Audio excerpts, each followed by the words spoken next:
2024 NFL draft, and now we're less than a week away. We are 6 days away, and my player work's been completed. It's time to dig in and pretend that we're playing GM. Dan, how are you doing? I am doing well, Ron. The NFL never ends as I tweet some stuff out for live stuff. But did you see last night the Drake May movement at pick 2? You were with Matt. Was it Matt Landis this week? I think that was the show you were on. Tuesday. Love talking to Matt. Yeah, so that was the show you brought up that Jaden Daniels hype should never been that high. Especially because they never should have had it. The way the Schefter and others reported it was they're kind of leaning that way, but they phrased it in such a way that they had an out at the same time. So no matter what happens, you already had your answer. But you said on Matt Landis' show, the Commanders, they should not have been that big of a favorite for Daniels because their board wasn't set. I thought it was ridiculous. So many people bought into that hype. How could you tell me Jaden Daniels was minus 350 territory at one point for number 2 pick? Their board wasn't set up and probably till this week. So that's what I was curious about. That was very interesting to watch yesterday. So it didn't surprise me they came back down to earth, but it just didn't make sense to me he was that big of a favorite ever. Well, we're going to get into quarterback talk because we can't help it because a lot of teams are going to be drafting these quarterbacks. But we're going to do it a different way because we've got one of the most respected analysts who does so much work. And I did mention with Matt as well, and I mention all the time, he's one of the people, I tweeted this out about 3 weeks ago, that I care about in this industry to get some information to fill in the gaps on the 400 or so players that I've handicapped. So Dane Brugler with the Beast, with the Athletic, put out a 7-round mock draft for each team. And we're not here to critique him, but we're going to take a look at the first picks for most of the teams and kind of get an idea of if you were the GM, if I were the GM, we're going to play GM and say, well, how did they do? Can we live with this board? That's kind of the way I'm looking at it. Any other things, purpose that you'd like to chime in on as we go through this exercise? Vertical building versus horizontal building. Vertical building is your quintessential, I have player X at position Y ranked over this player. Horizontal is the one I think a lot of people miserably fail at because they're going to just be like, oh, all these players do the same stuff. These players are good for different reasons or bad for different reasons. So if you're hypothetically a team like the Raiders, they need corner help. They need offensive tackle help. If they're really desperate, they'll take a QB at 13, but we'll dive into that. The Raiders and many other teams need to ask themselves horizontally, which player do we like more at this position? And that's when you start seeing these teams kind of start picking their own guys. And all of a sudden now that corner or that offensive tackle they really need, well, they're going to have to take one or the other to fill that hole, but they didn't really address the other side. So horizontal team building is something I think you and I are really going to be diving into on these because all these players do something or don't do something. Yeah, and it's everybody goes about it differently. I've been scouring the top 30 visits like I usually do to interject, where the team's looking, cluster positions, and so on. Some look at it from, I've got to look at all the first round, second round prospects and bring them in. And other teams bring in people that they want to draft on the third day to see if they can get a heads up on something like that. So every board is going to be a little bit different. My board is set with the exception that after the draft, because I value person team fit, I'll move people up or down. We might talk about that just a little bit, but that's important to me. How a quarterback fits what team he is drafted to has made for success and made for failure in the draft. Once again, I want to reiterate, we're not here to say anything about Dane and say he shouldn't have made this pick or he shouldn't have made this pick. We're just treating it as, how does this match up for the team? So, because I love Dane's work, and I suspect that he, like a couple of the other people that I follow, like myself, probably would do a better job than many of these GMs that we're going to be evaluating, these high-paid GMs. If you are watching this show live, please don't hesitate to ask questions and make comments. If you're watching the show after the fact, you want to make some comments or add some questions, I will definitely be back to answer any of those questions. So hope this is a good exercise. Let's just bring up the first screen right now. If I can punch the right button, here we go.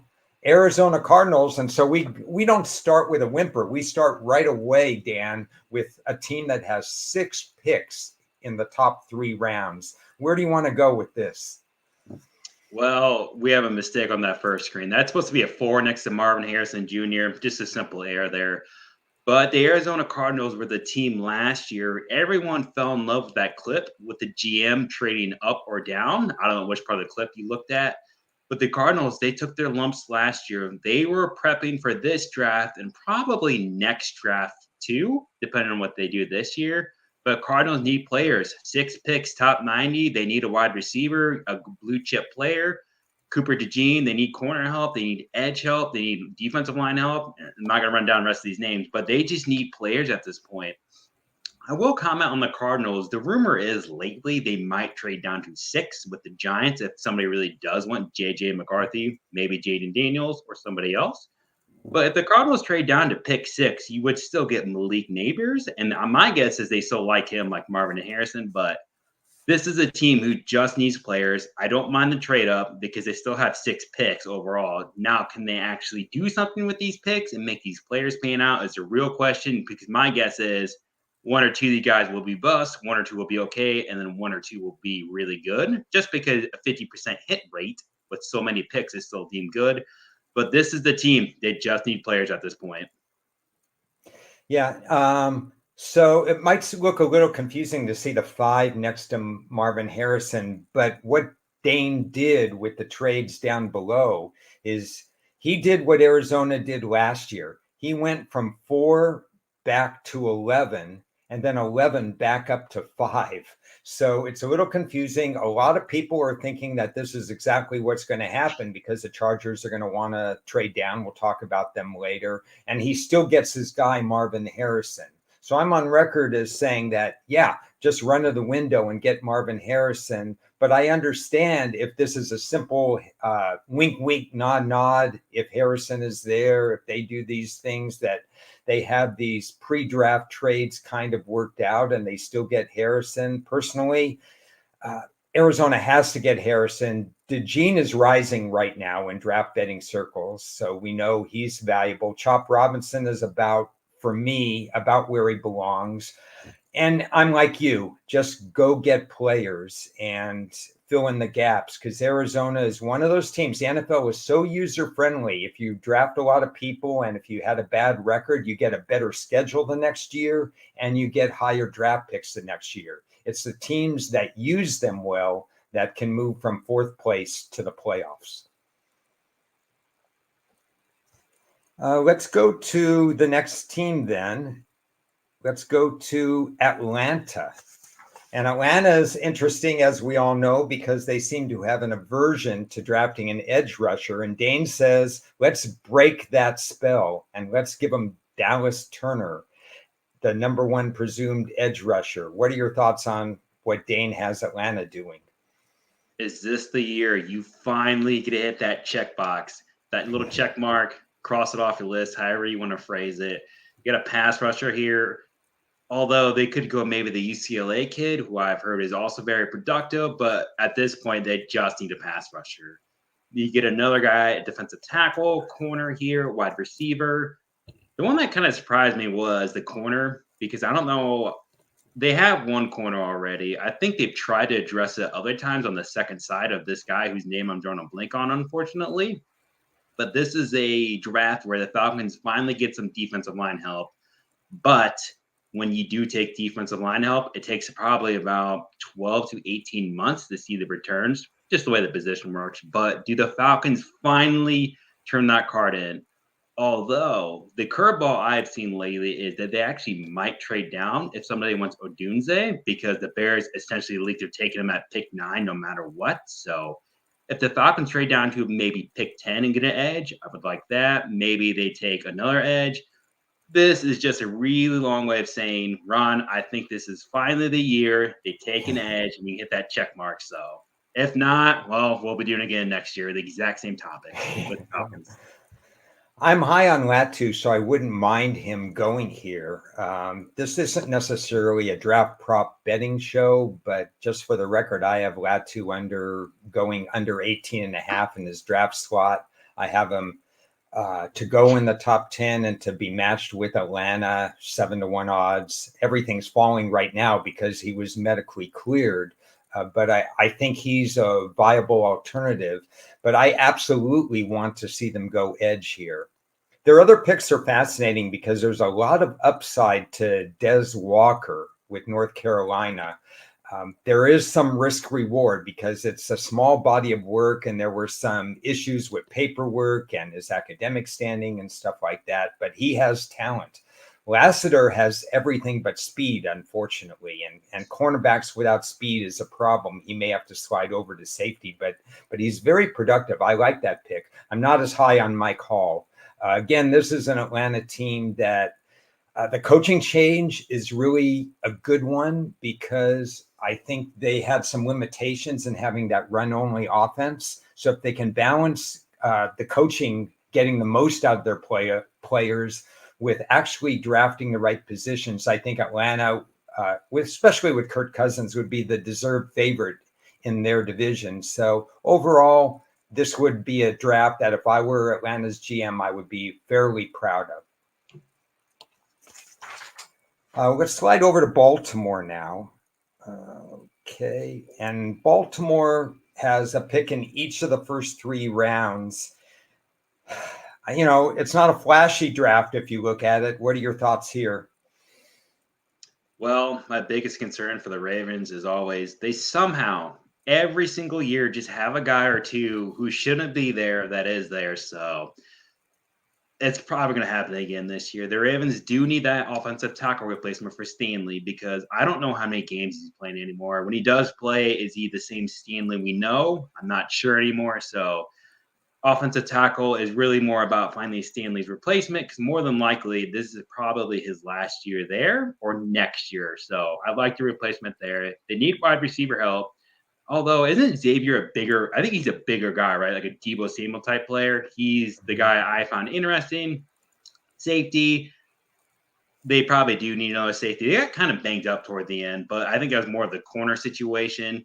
So I like this draft. It is not flashy. The Ravens are never really flashy, but they're the team who routinely gets guys and players for very, very good value. So I like this draft a lot. All players who can contribute either this year or by next year. And that is the team who will draft 1 year prior. So if you really can get a replacement for Staley, I think it's going to be a good draft for them. Yeah. This hits my need board. And it's interesting because when I wrote it on my draft preview, I said tall wide receiver. And Leggett fits that, like you said. He's 6'3".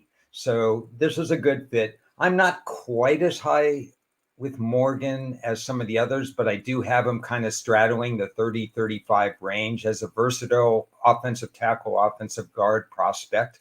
That's certainly Baltimore's biggest need after losing 3 starters last year. We could see some subtle trades up and down. And like you kind of hinted, they're probably going to go best player available. They usually get a draft dropper that somebody says after the fact, how did Baltimore end up with this pick? So we could see that again. I think Baltimore would be okay with this. Wouldn't wow a lot of people, but it would be a workman's-like draft. Well, we go to Buffalo, and we know Diggs is gone. We also know that 2 other wide receivers are gone. So in this scenario, Dane has them going all the way from 28 to 17, and he gives up a hell of a lot of draft capital to do it. This is not a trade I would make. I do have Brian Thomas as my number 4 rated wide receiver, so I understand going up to get him instead of waiting on somebody else. Personally, I wouldn't give up this draft capital, and then they go back to wide receiver in Dane's draft to actually get 2 wide receivers. What are your thoughts here? Trade. As soon as I saw this trade, I hated it. The Bills need edge, and they need offensive linemen. They need secondary players. They have almost no cap space. So I think this was the draft that Bills really have to nail because they don't have any cap for this year. Didn't love the trade. Don't like Brian Thomas at pick 17. But today it was reported, or at least starting to be reported, he has a torn labrum issue or might need surgery on that. So I don't think they're going to have to end up trading. But if you trade to get Brian Thomas, I don't like it. They just need too much right now. And I'm never a big fan of giving that much up for one player. I don't care how good you are. Unless you're quarterback, it's always bad to trade up for that much. Because if this guy doesn't pan out, well, now you're further behind the ball. Now I need more catching up to do. 2 wide receivers, I don't mind. I'd actually like to see them trade down and maybe get like another second or third and then take 2 wide receivers because they do need more than one receiver. So this is just a draft where they're really addressing needs, but I despise this trade here. It's just too much.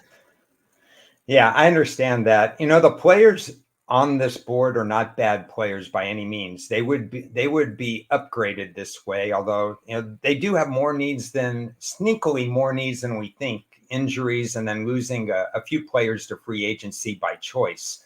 They kind of cut the players and then they were off in free agency, like Jordan Poyer and a couple of others in the secondary.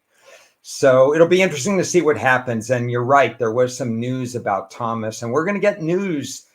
Some of it is digestible and some of it is throwaway news, but the medical rechecks and then other information starts to leak out there. And so I have a feeling Thomas is going to go later rather than earlier, as it turns out.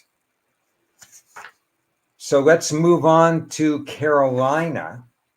And so for Carolina, we know they don't have a number 1 pick. They would have had the number 1 pick, but they traded a lot of draft capital last year. But they have 2 of the top picks in the second round. And top 10 picks on the second day of the draft tend to be pretty valuable because some players fall through the cracks. You get some first-round players that slip to the second round.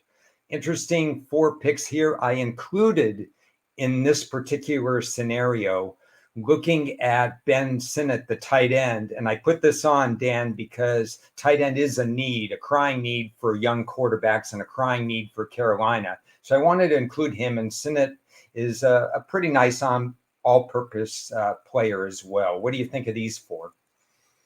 I like this draft. The Panthers should have more first-round picks, but they screwed up that Brian Burge trade so bad, or no trade to be exact. They should be having first-round picks, but these are all guys who are going to need to be contributors right away. They did get another wide receiver this year and Deontay Johnson, but he has issues. Corner they lost. They need another running back because I don't know if Miles Sanders is any good anymore or not, or he's just a guy. Tight end, as soon as I saw that, I'm like, this is a good pick for them to get Bryce Young some help. So if their coaching staff just gets something out of this offense, I think the Panthers will be not terrible like last year. I think they'll just be bad, but these are all players who fill needs. Yeah, I like this draft from a standpoint of these are good players. Honestly, even though Brooks has upside, I think Carolina has enough at running back, and I would go in a different direction. But other than that, I like it. As an aside, both Brooks and Sinnott have had personal workouts, top 30 visits to Carolina. So that, to me, means there's some high interest. And this is similar to the way I put together a draft board, although not all teams value the top 30s, and they're not automatically going to draft people that they've had in the building. But Dane also does this exercise like I do in terms of if they've shown interest in them and it's a need for them, he's willing to mock them to Carolina. So I can understand it. And I would love Carolina to actually pull the trigger on a tight end. Let's move on to the next pick as we go through the Bears. And now we're back to pick number 1, the initial pick in the draft. Before we put together the rest of the draft, any concerns? We know Caleb Williams is going number 1. Is he the guy? What do you think? Yes, I think he's been the guy since the Bears got the number 1 pick. I know after week 18, Justin Fields was quote unquote our guy, and I just immediately laughed at that.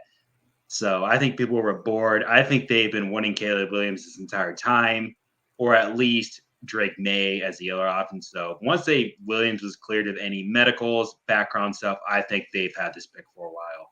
Although I have a quote for you. Loose lips sink ships. The Bears have essentially told the world they want Odunze at pick 9. So if you're Falcons at pick 8, definitely pick up that phone because I do think somebody will come up for Odunze since the Bears told the world that they're going to take him at pick 9. And unlike last year, we saw it with the other teams and don't connect with the Bills against the Cowboys, and then the Jets losing an offensive tackle to the Steelers because both those teams also leaked who they wanted, essentially. So I do wonder if the Bears just screwed up pick 9 already since they told everybody they want Odunze. Got another pass rusher here. They do need some pass rush help, offensive tackle because you need to help Caleb Williams. I don't know how good Darnell Wright is. I know he had some issues coming out, so I kind of like this draft, but they do not have any picks. These 4 picks are the only picks they really have. So maybe they trade down pick 9 if somebody entices them and maybe get another third or a second. So I like this draft for them. Not a fan of them telling the entire world that they want a wide receiver at pick 9, though. Yeah, 3 choices at pick 9. If Odunze is there, they're going to seriously consider him. I have him going over 8.5, but I have some trepidation on that. I'll explain that in a second. The other choice is to stick there and get an offensive tackle. Young quarterbacks need offensive tackles. How many times do I have to say that? You better get one of these star, I'm not just offensive tackle, but offensive guard as well. There's a guy from Washington. There's the Penn State guy who's interchangeable. There's some choices there. They could stay, but the other choice is to trade down and get more picks. And that has to be seriously considered. And Chicago's has a 2-year track record of doing very well with trade value and draft trades down. So we may see that here or even at 75 for that matter. It's going to be interesting. My trepidation with Odunze, I don't think he's worthy of being in the top 2. I see a gap between Neighbors and him. But especially with Thomas and injury concerns, there's a growing gap between Odunze and the next wide receiver. So that brings into your point. If somebody wants to get him, they may need to go above Chicago, which means I kind of think we're now looking at him closer to 7-8 than we are at 9. I'm still hoping he goes 9 or later. I think his proper draft range is closer to the 9 to 12, 9 to 15 range. But supply and demand, and Odunze's stock went up if Thomas's stock goes down. Very interesting dilemma there. I'm putting a lot of numbers on the Bengals. I said we'd only do like 3 rounds, but I love the Bengals philosophy. And it's almost like Dane is a Bengals GM, the way he put together this draft. The Bengals have the smallest draft organization in the NFL, or at least they have had for years and years. And yet, if you look at the last decade worth of the last decade and their drafts, they're obviously one of the top 5 or 6 drafting teams. And there's something special about this draft because it covers so many points. An underrated tight end from Iowa. Where have we heard that before? George Kittle, et cetera, et cetera. We got new kickoff rules, and all of a sudden, Anthony Gould, who in the Senior Bowl took back a touchdown, even though he'd never played with those teammates before, and averaged 18 yards per punt return at the Oregon State University. And then you got, you're taking a chance with a boom bust with Sweat in the 4th round. He was almost going to be a 1st round, but his work ethic is obviously a problem, but his talent on the field is pretty good. Double dipping at tight end with Johnson and Ali. I'm not sure they would do that, but I find this a fascinating draft. What are your thoughts? Took the words right out of my mouth. I saw this one too. I'm like, this is a great draft. If I had to pick a bone with one of these, it'd be pick 18 because I don't think Byron Murphy's going to be there. They do need some offensive line help. And between, I want to say offensive tackle 5 and 6, there's a pretty steep drop off. So I do think they're going to be sit there. If there's a defensive tackle, they might go with him. If there's a really good offensive tackle there, I think they turn that card in. So if you flipped pick 18 and pick 49 around, so let's say they did go off and stock pick 18 and then maybe a defensive guy on pick 49, I would still really like it. This is just one of those teams who have like two clear-cut needs. It's going to come down to who's there on the board for them. And at that point, you're just kind of picking one. So I would prefer offensive lineman round one because I'd much rather see you keep Burrow up.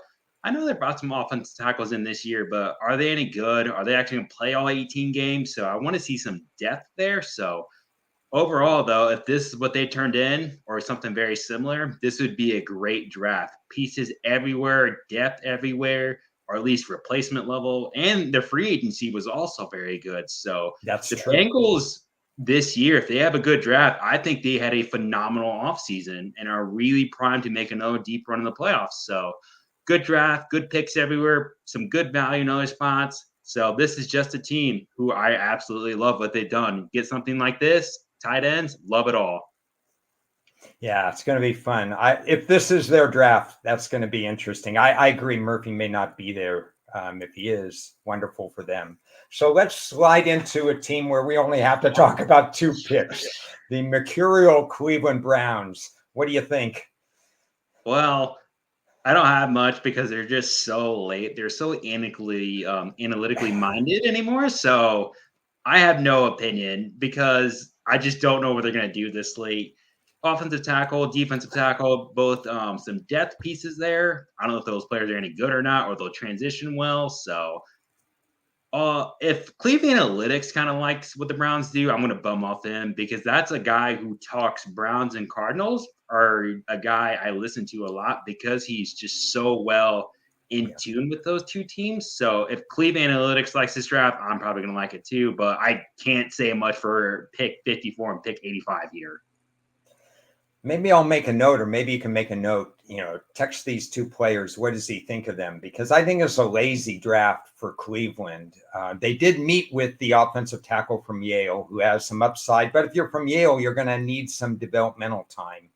And I'm just not crazy about drafting defensive players along the line from LSU because the LSU defensive line underachieved each of the last 2 years. So what can you do when you're at pick 54? It's understandable. Not much. You paid for Watson. Let's hope that Watson actually improves because the last couple of years when he's been on the field hasn't been that exciting. So speaking of lackluster, that's here's Dallas, who basically just sits there, waits their turn, watches people jump ahead of him for picks, loses guys in free agency, and then just attempts to replace them in free agency. And here we go. 3 more picks. Loose lips sink ships again. Are they going to talk again? Jerry Jones needs to stop talking. That's going to be the takeaway here. All 3 of these guys are going to need to be immediate contributors right away. And I am never a fan of backing teams who draft a bunch of rookies who need to be competent starters from day one. They need offensive tackle help. They need linebacker help. They need running back help. They probably need another pass rusher. Maybe another corner here because I know Diggs got hurt, or Gilmore, not Diggs. Actually, Diggs got hurt last year too. So yeah, this Cowboys just need all 3 of these guys to be home runs right away, and I hate backing teams like that. It's a good draft. Will they stop talking? I don't know, but this is a draft they need all 3 of these guys, or at least all 3 positions of similar players to be contributors right away. So if these guys pan out, or at least 1 or 2 pan out, it's going to be a good draft. But I don't have much faith in them right now. Yeah, these are fine players, and it's kind of Jerry Jones type players. I have a feeling Guyton will be gone, and I'll have to go to another direction. He's getting a lot of buzz in a lot of circles. Peyton Wilson might even be gone as well, but he's had something like 4 surgeries. So that's a tough one. It makes him a Dallas Cowboy, though, because they're okay drafting damaged goods either due to police blotters or something like that. And Jalen Wright, I have this thing about SEC lightly used running backs, and they can become sometimes stars in the league. So I wouldn't be opposed at 87 at all to having Jalen Wright. So if they pull off this draft, it's not bad. We'll have to wait and see what happens. I want to address a question from the chat because Birdie talked about why not Bowers at pick 9 for the Bears. They have Cole Kmet. He's starting to develop, but Bowers is one of those could be a generational tight end, although the last generational tight end was Pitts and they haven't used him much in Atlanta. What are your thoughts about maybe Bowers to Chicago? My thoughts are always going to be the same for these high-end tight end prospects. He is generational. I do think the NFL has been scared off with these tight ends anymore because look how awesome Kyle Pitts was coming out. They don't want to use him for some odd reason. Could that be bad coaching? That's a possibility. But wasn't Arthur Smith a tight end coach? That's what I was told. And I think that's why so many people love that hire, but they didn't use him still. Yeah. Tight ends also don't develop on that first contract. They need the second contract on usually a different team at that point. So if they go with Bowers, are they going to use him properly? I don't trust the Bears coaching staff to. So I don't like that pick for them, despite the fact that Bowers is a generational guy and is very talented, but it's always going to come down to usage. Go look at the Lions. They used Sam Laporta. They got him in the second round. TJ Hawkinson is a guy featured in the Vikings offense and was featured at least in the Lions offense before he got traded. George Kittle was a late round pick. Niners use him. So are they going to be using these guys? It's always my question. And I don't think at pick 9, the Bears are going to use him with Kmet. Now, if they did take Bowers at pick 9, what are they going to do with Kmet? Maybe he's a trade piece for somebody else. So if they take him at 9 and don't use him, Bears fans, you should riot because this is ridiculous. You have to keep going through this every single time with the tight end. They have to use these guys, and these teams just don't use rookie tight ends for the most part, or at least year 1, year 2 tight ends. Yeah, good point. Usage is important. Bowers carries a grade for me in 9 would be fine. It just has to be the right person, team fit. Well, Denver could go in a number of directions. We know that. We know Sean Payton is trigger happy. He was that way with New Orleans. If they start with 8 picks, you can pretty much assume at the end of the draft they're going to end with 6 picks. In this scenario with Dane, he keeps them at his 2 picks, and he goes with Spencer Rattler, who at one time had a first-round grade. We're talking 2-3 years ago at quarterback. It's polarizing to figure out what to do with Denver. What are your thoughts? I'm standing ground. I've not bought the Bo Nix, Michael Penix pick 12. Mostly it's been Bo Nix. They need offensive line help. They probably need wide receiver help. They need pass rush help, maybe another corner. They need a lot of help, and they just don't have picks for that. Sean Payton has no problems getting rid of picks, which I absolutely despise because you can't ever be perfect in the draft. In this case, they do need the Oregon State Flagga, who is a run mauler, by the way. This is the guy you plug in right side and run the ball. He can run block very well, so I like the pick there.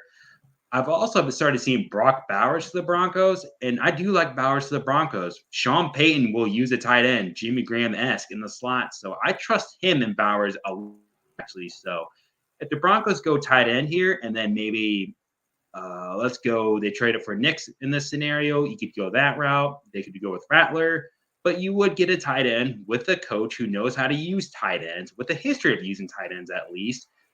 You'd have a quarterback comfort level, like you mentioned, Ron. So I like the picks here. They need QB help. They need offensive line help. You could go tight end and change that at pick 12. So I think there's multiple routes they're going to go.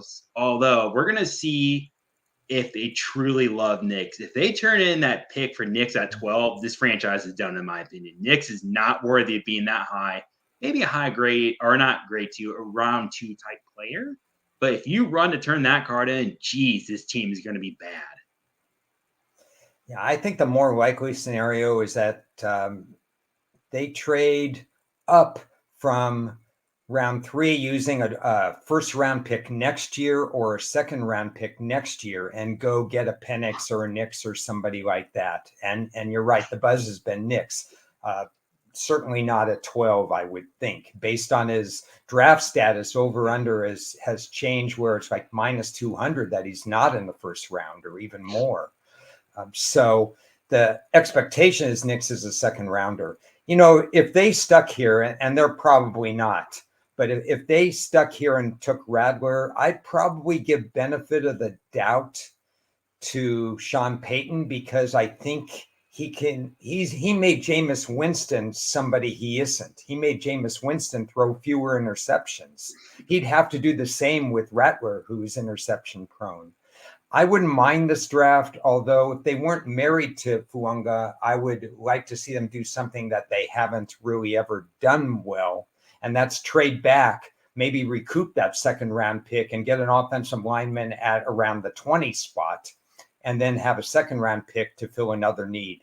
But or use that one for a quarterback if they want to, rather than 12 at quarterback. I think Denver's going to be a wild card in this draft, so it's going to be interesting to watch what they do.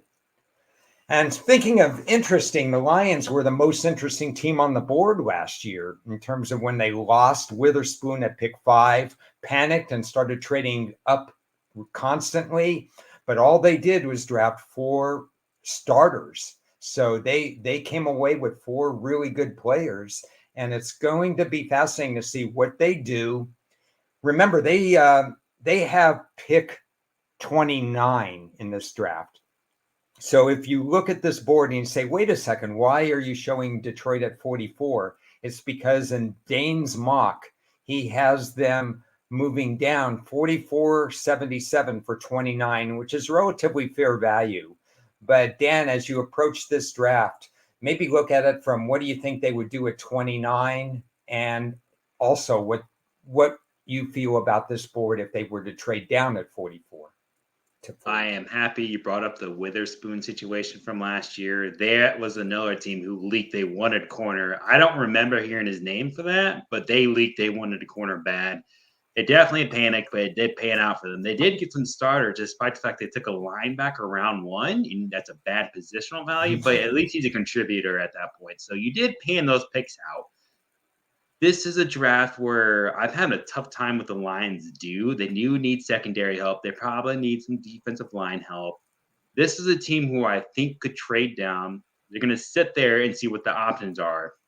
This is also a team who I think wants more picks in general too, because at 29, there's probably a lot of guys who are similarly graded at that point where they're fine with trading down. So I actually like this quite a bit. They do need offensive line help because Ragnaro, I believe that's the center's name, who I might have just butchered, but he's getting hurt. I know there's some other offensive linemen coming down the pipeline who are going to need to get paid. And that's the one thing the Lions need to do this draft. If there are guys coming down the pipeline, Goff, Hutchinson, Amon-Ra, all these guys are going to be getting paid soon, or at least looking to get paid. Do they have their replacements ready, or at least starter level replacements ready? Because they can't afford to pay all these guys. So this is a draft. It looks like they addressed a lot of needs, a lot of depth position, and are preparing for the future. So I like this one quite a bit. I'll give them the benefit of the doubt. I've liked what they've done the last few years.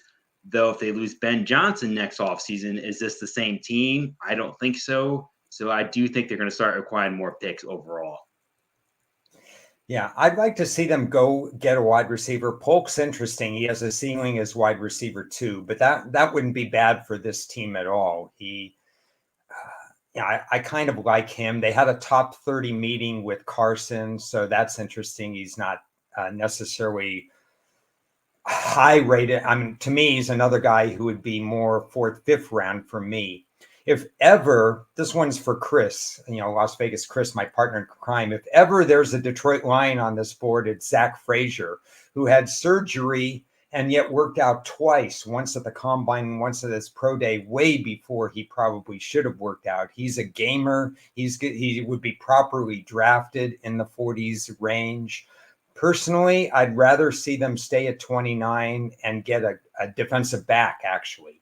I want to see the splash plays against the Lions secondary reduced. I could also look at an edge rusher complementary player alongside Aiden Hutchinson to take the pressure off the double teams of Hutchinson. So there's still a lot of work to do before Detroit finalizes its draft board. Personally, would rather see them stay at 29, though. A lot of names on the Packers list. And again, I put in a 4th round pick because Ray Davis has upside in a person team fit, in my opinion, with the Green Bay Packers. He tailed off at the end of the year. I don't recall it being injury ridden, but he doesn't have tremendous speed. but his yards per carry was pretty good. And he had something like a 250 or 300-yard game in the middle of the season. He played in the SEC. So Ray Davis to the Packers kind of fits the mold after losing Aaron Jones.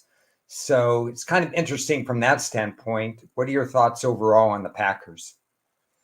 Well, Ron, I'm convinced you read my notes with that running back player.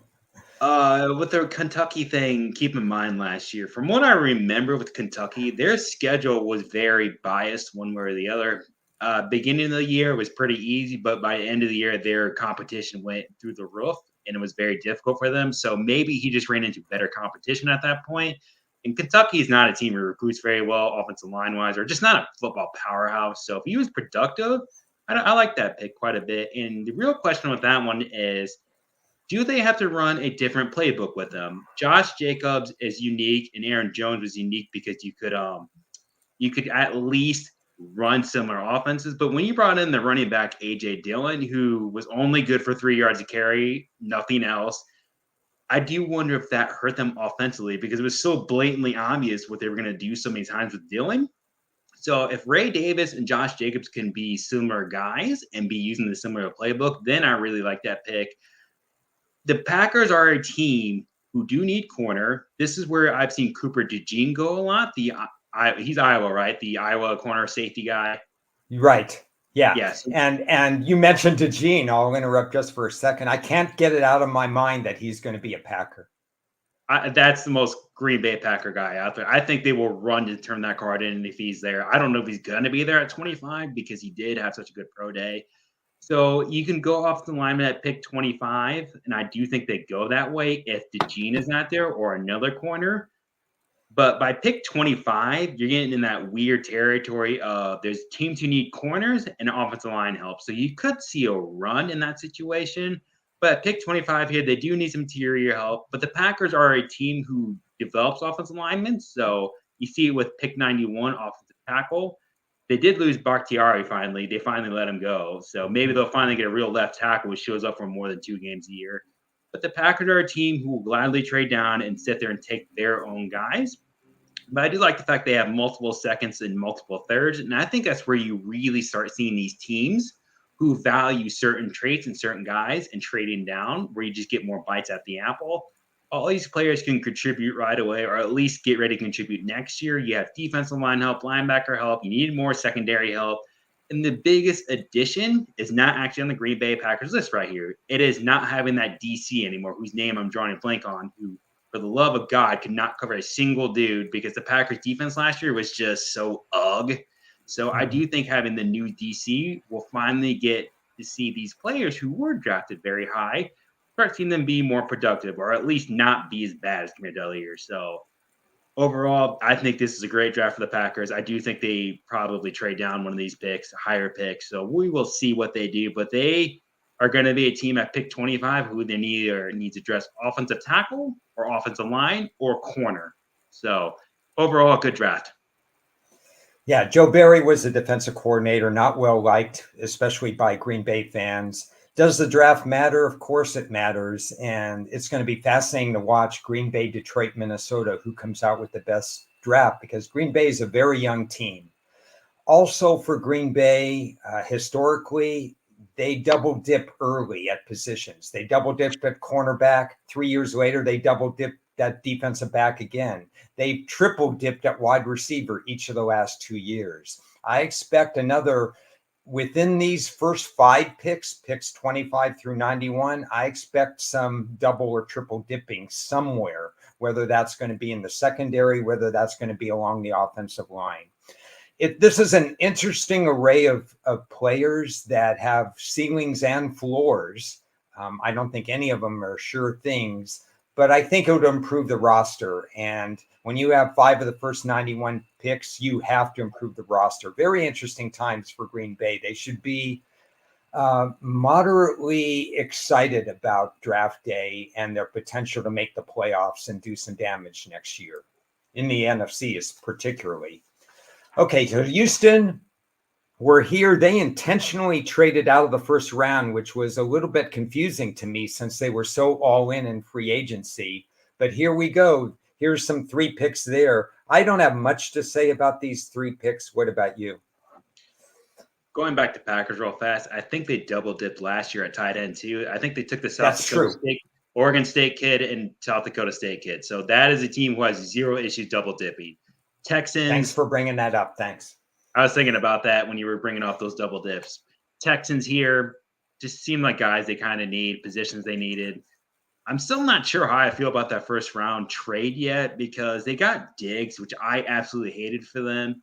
Do the Texans sit here and take these guys? Do they move up? Because that Diggs trade is essentially them telling us we're win now mode, which I disagree with. They should not be all in. They still probably need another draft or two before I think they could take that next Super Bowl run. So these are all players at positions I thought they would be aiming for if they kept that first round pick.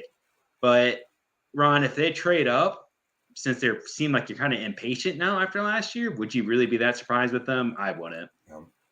Not surprised. Maybe see if they stayed at 23. I thought that was a pretty good position to get not one of the top 3 or 4 offensive linemen, but somebody close. Stroud is in the second year. There's going to be tape on his play, and they're going against a first place schedule. So the competition is going to ramp up against Stroud. I want better protection for him, and I don't see an offensive lineman on this list. That would be my only comment. Let's go to the next team. That would be the Indianapolis Colts. There's been a battle. Who's going to be the first cornerback off the board? And Mitchell was winning for a long time, and he's still a favorite. But Arnold is catching up. Wiggins is going down. DeJean is catching up as well, but probably not the first cornerback off the board. Some interesting picks here for the Colts. What do you think? This is going to be the team you will see me go the most on because this is the team I follow closely since I live in Indiana. Although the wide receiver talk for a while for Colts, it was just asinine. You can definitely tell anybody who said that has never actually looked what Ballard does. So let's start with the Colts itself. It did re-sign Buckner, I'm going to say 2 days ago. The contract is structured in such a way that after 2025, they can get out of him. So they really have him for 2 more years with 10.8 million dead cap coming in 2026. So that could be a guy who becomes a cap casualty later on. So they do need pass rush help. They probably need a corner. They probably need the safety. But when I was diving into this team, the Colts have drafted a safety in every single draft since 2019, which surprised me, by the way. They even took 2 in 2022. So this is a team who's been loaded up on safeties. I know they got torched last year with that crappy secondary, but the secondary was very young and they also got hurt. So guys they did draft who were going to be probably contributors at least. That was a team that just lost these guys. So you really don't know how good they are. And I don't like that pick at 15 just because of that, because they've been drafting secondary players. Now, Ballard also values trading down. And if somebody wants to trade up with him, I think he'll do it because he's just a guy who likes to build through the trenches. And this is just a guy who has a history of trading down and acquiring more day 2, or my apologies, early day 2, day 3 picks. So that's a route for them. They do, if they go corner, I do wonder if they'll go Arnold over Mitchell because Arnold, his upside is he played press man corner. And that's what they ran at Bama. He's really good at it, and he could play the outside. You could go Cooper DeJean here because he plays nickel and safety, so that check the safety box. He does have a good RAS score too. Wide receiver round 2. This team has round 2, round 3 guys at wide receiver. Pittman, Pierce are round 2, and Josh Downs is round 3. So this is a team who will gladly take wide receivers later on. And then there's the safety. I mentioned it. He's taken one every year since 2019. I don't expect that to change this year. But this is an interesting team because you mentioned this could be their first corner. You could go pass rusher. You could trade down. And that is a Chris Ballard draft right there. Just guys who are probably going to be contributors or at least developmental guys here. So, Ron, I know that was a lot. Is there anything else you want to add to that here? I fully endorse going cornerback first. They have to do that. The only thing I see missing, so, before we move on, I want you to make a brief comment on this, is I want a right side offensive tackle. Again, we have Richardson with a 4 or 5 game sample size, and it wasn't a big sample size in college either. Where's the O-line? That's the only question I have. It is pick 15. There will be guys there. J.C. Latham, he's a right tackle. You could put him right there instead of Quinion Mitchell. that could go that route. And I said it, Ballard values trench guys. If there's a really good offensive line there versus just an okay corner, I would not be surprised if they take offensive linemen. And Richardson, his 5-game sample size is probably closer to 3 because he got hurt in 2 of them. Yeah. So really, yeah, it's not much. 3-game sample size.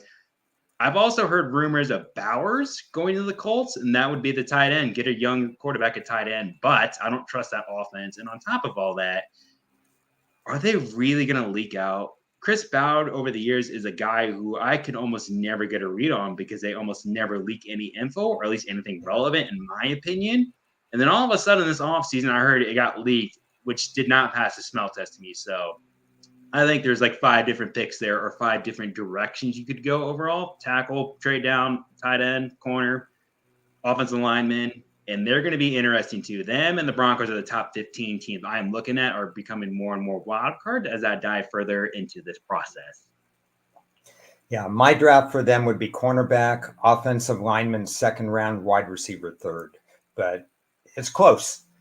Okay, we got the Jags. I will read you one quote from 4 for 4, John Dangle, who's probably going to become my closest friend after this.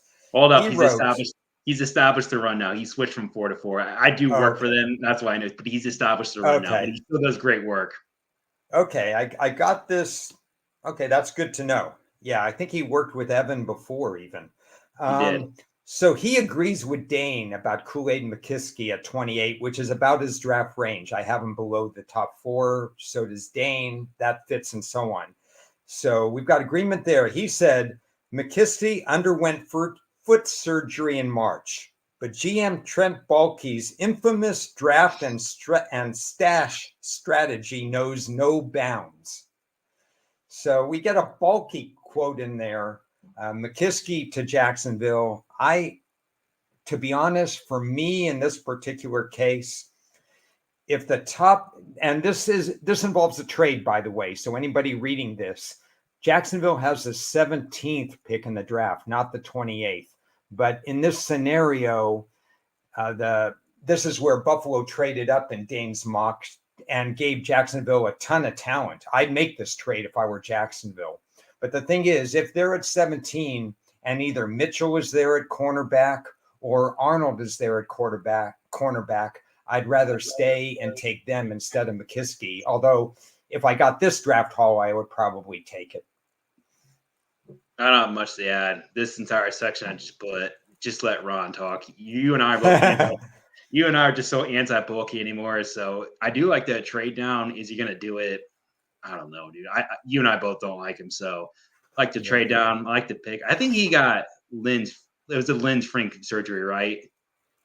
Yeah, he's going to be fine by the time the season rolls along. So it's not a big thing. He ran under 4.5, even with this, even with the fact that he hadn't had the surgery yet, I believe. So he's going to be fine. And to be honest, if this was their draft, I wouldn't be terribly upset. I'd be impressed with Baalke if he put this together. Wingo's not my favorite, but Franklin has sneaky talent, and I think he would thrive with Trevor Lawrence. Maybe offensive lineman here too, because I know they had issues last year. But if you trade down at pick 28, I like that pick a lot. Yeah, they'd have a lot of draft capital. If they used it wisely, it would be pretty good. Kansas City has some extra decisions to make now because the Rashee Rice, probably for a handful of NFL teams, he would have been cut or suspended by the individual team. But that's not an Andy Reid thing. He's going to stick by your quote-unquote star wide receivers, and Rashee Rice is going to miss some time. So all of a sudden, Kansas City is going to have to rework their wide receiver room. Thoughts on Kansas City's draft? This was a team. This is one of the several teams where their first pick, you can go one of two ways. Kansas City, they probably need some tackle help, but at pick 32, I don't think there's going to be a guy there for them. They don't have extra picks because the year they traded up for McDuffie, they had extra picks because that was a Tyreek deal where they got the extra picks from the Dolphins, so they could spend some ammo on that. At pick 32, this is the one I keep coming back to with them. It's going to be either offensive tackle or wide receiver. I'm leaning more toward wide receiver just because there's not a offensive tackle who's going to be there Or if you do take one, it's going to be such a big reach that you should probably just go somewhere else at that point. Bryce, I assume he's going to be gone for 2 games. They did bring in Hollywood Brown, so they do have another guy. Tony's gone. Sky Moore has been a bust. I like that pick if they use him properly, and I trust them. They do draft another corner here, which kind of surprised me because they're a team who can develop corners really well. And I still just want to see offensive linemen. And that's where you see round 3, they get an offensive line help. So all these positions are either picks of need or picks of value to them in the sense that they can develop them. So I do like this draft. And this is the team I'm going to keep sitting with. I'm going to keep going back to offensive tackle if one is there, but I don't think there's going to be one there. Maybe the Duke kid whose name I can't think of right now falls to them, and he played all 5 positions. Maybe they take him there. So I don't have much to add to this. It's just pick 32 is either going to be offensive line help or wide receiver help, and I can argue either side at this point. Yeah, I think I have a feeling Mitchell will be gone by this point. I have Melton as an early 3rd rounder, but he's a smart guy. I really like Melton. You're right. I don't know about this team, but I like him. I have a lower grade on the guard, but this is somebody that they brought into their facility. So if they draft him, there's already a connection. They have a top 30 visit with him. The sneaky stuff that I get from the under the radar people that I respect in the local communities and stuff is that as if Kansas City isn't fast enough, they're looking at Xavier Worthy at wide receiver, possibly in the late 1st round, either a small trade up or if he's there at 32. Worthy's probably 60-40 right now to be there at 32. He's trending toward the 2nd round. But if you're going to add that kind of speed with Mahomes, maybe that's a good fit. So it'll be interesting to see what Kansas City does. They're usually pretty good on draft day. Only 2 picks in the for the Raiders, but originally they only had 1 1st round pick. But this is a trade where Dane has them liking Michael Penix, and instead of using pick 13 for a quarterback, which is, as you know, kind of absurd to be taking all these quarterbacks so early, they move back into the round, take 44 and 77, which is fair value for pick 29, and they pick up Penix, a top 5 to 6 quarterback, and Arnold, a top 1 to 2 cornerback. Your thoughts? I talked about Arnold earlier. He's the guy who can run press man coverage. And does Antonio Pierce have a say in this draft? Because if he really wants a guy at corner, this would be an Arnold pick. Pick 29. I'm trying to think who is there right now. I think it's Niners. That's not Niners. You got the Packers, Lions somewhere in that territory. I think that was the Lions' original pick. Lions pick. Yeah. I don't like Penix. I don't think he's very good. He got a lot of help at Washington. He had multiple surgeries. He's going to be, I want to say 25 next year when the season starts. He's an older player, doesn't like pressure, and the Raiders' offensive line isn't very good. So if you're going to go the QB right, I want to see offensive line here, plug and play guys day 1 and get them some help. Raiders probably need another wide receiver too. But this is the team who is another wild card. And if we did this yesterday, I would have said there's no way they're getting Jaden Daniels, but the rumors are that the Raiders and Daniels have a lot of mutual interest. So could they trade their first 2 round picks and get Daniels? That's also a possibility now. And up until yesterday, it wasn't probably real, but I do think the Raiders are going to try very hard now to move up and get Daniels. So if you did Jaden Daniels in the 3rd, I think they'd be happy with it. I wouldn't like it that much because I do not think the Raiders are ready to win right now, and I do think they need a lot of help on the offensive side of ball. And I'm just against teams bringing in rookie QBs, asking them to carry everything for a team who isn't ready to win, which we'll talk on the Patriots actually. But if they go corner, that's a good positional value. They need the help, and then a quarterback because Aiden O'Connell isn't it. Although, Ron, if the Raiders pass on a quarterback, what do you think their goal would be next season, if they do keep AOC? Well, I mean, if they pass, this is a team, I understand what Dane's doing, and it's probable that the Raiders are going to think this way too. I think it would be terrible to use the 13th pick on a quarterback other than the top 3 quarterbacks in the draft, May Daniels or Caleb Williams, of course, who they wouldn't have a shot at. But if you're going to get Penix and you have to come away with something better than Aiden O'Connell, you can do that. This is a lot of teams like to do quick fixes. Their offensive line, like you mentioned, is nowhere near ready to have them compete year in and year out for a playoff berth, even the seventh and last playoff berth for the AFC. So personally, I would sign somebody like Ryan Tannehill, work with Aiden O'Connell, see how that works out, and go for, and try to maneuver draft capital so that next year you don't have this dilemma, but you're going to get one of the top 3 quarterbacks next year. You never want to sacrifice one year to the next. And I think in some ways, Antonio Pierce, he's one of these linebacker type coaches. We've seen it at Houston where they get the most out of their defense. They just know how to align their defense, and the defense starts playing better than they did before.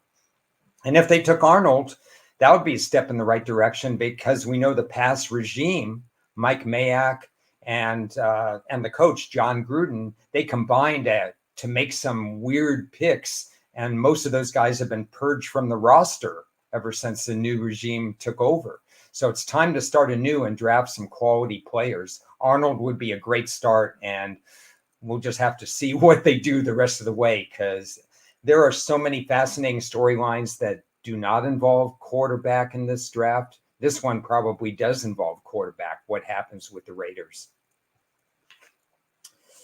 So sticking on the West Coast with the next 2, the Chargers are obviously fascinating as well. And in this scenario, not unlike what a lot of people were talking about, Dane has them moving back and getting picks 11 and 35 for pick number 5. So in this scenario, the Chargers are able to move back because they can go pick 5, because that way Arizona comes back and takes the wide receiver.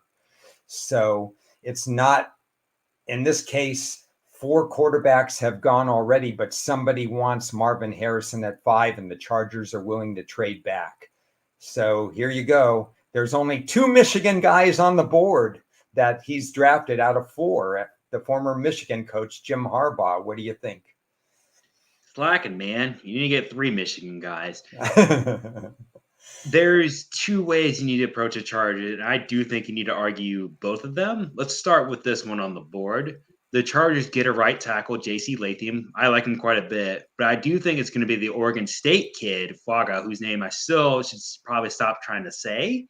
So if they go with the Oregon State right tackle, he is plug and play ready, day one run blocker. That's the dude who I keep coming back to, who is the quintessential Jim Harbaugh player. I'm going to run the ball. That's the tackle you would do it with.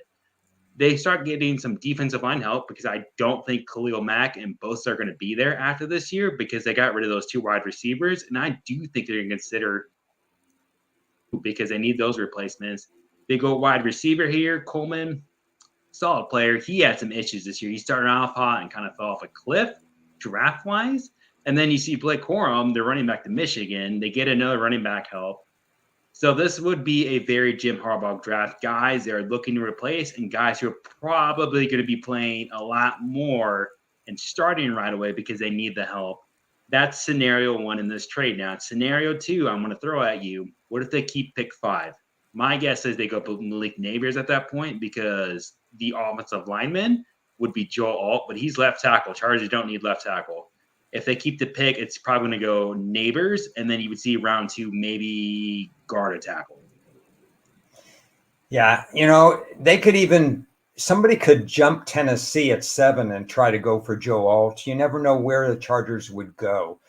I've said this so many times, people are tired of hearing this, but the Chargers in the last 8 years have made 2 trades on draft day. I mean, they just don't trade, but we have a different regime right now.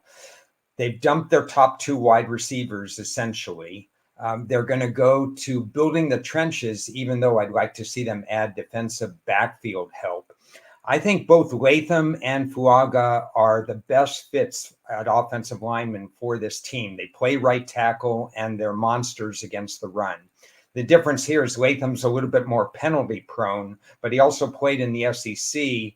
And you wonder if Harbaugh is going to value SEC kind of talent over former Pac-12 talent, we don't know, but either one would make a fit there. Chris Jenkins would fit that mentality. I mean, I don't think I would take him as a Charger unless it was a Jim Harbaugh coach team, because this is built, it's going to be rebuilt in his image. Blake Corum, it would be a rebuilt in his image. Interestingly enough, both Jenkins and Corum had private visits with them, top 30 visits. Even though he knows both of those players, he brought them in again for these top 30 visits. I find that kind of interesting, the way they went about doing that. Bottom line is, by the end of this draft, the Chargers are going to draft a running back. They're going to draft offensive linemen. They're going to draft defensive linemen. They're going to let wide receivers slide a little bit, and we'll see what happens in the secondary. But it's going to be a fascinating team to watch. If they do it right, maybe they challenge Kansas City because they played them tough in the past, and they still. I'm a big Justin Herbert fan, and I think he gets a little bit better coaching with this new staff. Let's go to the Rams, and it's kind of weird to go to the Rams because it's been since 2016 that they had a first-round pick. So have at it. Bo Nix is an interesting choice at 52. What do you think about this draft? I think the last time I saw the Rams make a pick, I was in graduate school. So that's how long it was ago. And I was in class and I left early because I told my professor, I want to watch the draft. I'm leaving early. And he just laughed at me. So that's what I think of. I'm pretty sure it was a Jared Goff draft that year too. But the Rams, yeah, Jared Goff, that's how long ago it was since they had a first round pick, which is insane to say out loud. But Jared versus Bo Nix, Burton at wide receiver. The Rams need offensive line help. Stafford is getting older.